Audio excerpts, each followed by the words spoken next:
میں تو اپنے دوستوں کو کہا کرتا ہوں کہ جب بچوں کو خرچی کے پیسے دیں تو اس وقت ہی ان کو تھوڑے سے زیادہ دیں اور ان کو کہیں کہ یہ کسی اپنے کمزور دوست کو دینا، راستے کے اندر کوئی سائل ہوا تو اس کو دینا، اور وہ بھی ان کی عزت نفس کا خیال رکھتے ہوئے۔ یہ جو نمائش کا جذبہ پیدا ہو گیا اور یہ جو سیلفی کا زمانہ آیا، اور اس نے تو رہی صحیح کسر ہی نکال دی۔ وہ کسی زمانے میں کہتے تھے نیکی کر دریا میں ڈال، اور پھر وہ زمانہ آیا کہ نیکی کر اخبار میں ڈال، اور اب نیکی کر فیس بک پہ ڈال۔ اب تو وہ تقوی، وہ جو للہیت، وہ تو ختم ہی ہوتی چلی جا رہی ہے۔ آج کل وہ اجتماعی شادیوں کا ایک رواج پیدا ہوا۔ ایک دفعہ مجبور ہو کے مجھے کہیں جانا بھی پڑا، تو وہ میرا پہلا اور آخری موقع تھا۔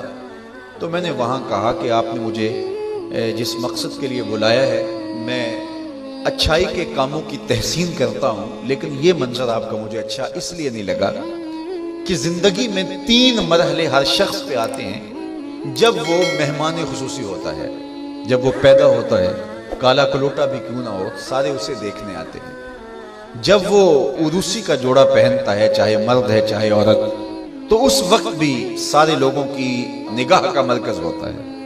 اور تیسرا، جب سفید کفن اوڑھ کے آخری منزل کی طرف چلتا ہے تو سارا شہر کہتا ہے چلو اس کا منہ دیکھائیں۔ بلکہ اس کا یہ پروٹوکول ہے کہ امام کعبہ بھی ہو تو وہ پیچھے کھڑا ہوگا، اس کے جنازے کو آگے رکھا جائے گا۔ یہ اس کا اعزاز ہے، یہ اس کی تقریب ہے۔ وقت کا غوث بھی ہو تو وہ بھی پیچھے کھڑا ہوگا، اس کا جنازہ آگے رکھا جائے گا، یہ اس کا اعزاز ہے۔ تو میں نے کہا یہ 3 موقع ہوتے ہیں، کسی کمزور سے کمزور، غریب سے غریب، عاجز سے عاجز شخص کے لیے بھی عزت کے۔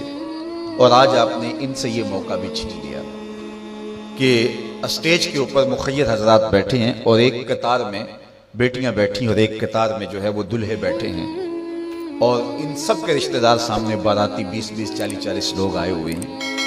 تو ان سب کی غربت کا ہم عملاً مذاق اڑا رہے ہیں۔ آج یہاں میں کسی کے چہرے کے اوپر خوشی نہیں دیکھ رہا۔ اگر مسکراہٹ ہے تو وہ مصنوعی مسکراہٹ ہے۔ کاش کہ ان کے ماں باپ کے گھروں میں جا کر کے تنہائی کے اندر ان کی مدد کرتے، اور یہ بیٹیاں اپنے گھر سے نکلتی اور ماجرا ہوتا۔ اب ان کی غربت کا گواہ آپ نے کتنے لوگوں کو بنایا، اور صرف اپنے اشتہار کے لیے۔ تو یہ مزاج پیدا کریں، عزت نفس نہ کسی کی مجروح ہونے دیں۔ سب سے قیمتی شے انسان کی عزت ہوتی ہے۔ کبھی آپ نے دیکھا ہو بارش پڑی ہو اور کیچڑ ہو اور کوئی بندہ پھسل کے گر جائے تو وہ بعد میں دیکھتا ہے کہ مجھے چوٹ آئی ہے کہ نہیں، پہلے یہ دیکھتا مجھے کسی نے دیکھا تو نہیں۔ اس کا مطلب یہ ہے اس کو اپنی جان سے عزیز اپنی عزت ہے۔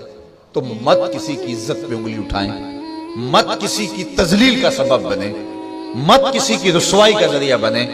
لوگوں کو عزت دیں۔ جب تک غلامی موجود رہی، حضور نے فرمایا کہ جو خود کھاتے اسے کھلاؤ، جو خود پہنتے اسے پہناؤ۔ وہ تمہارے بھائی لگتے ہیں، ان کے ساتھ حسن سلوک کرو۔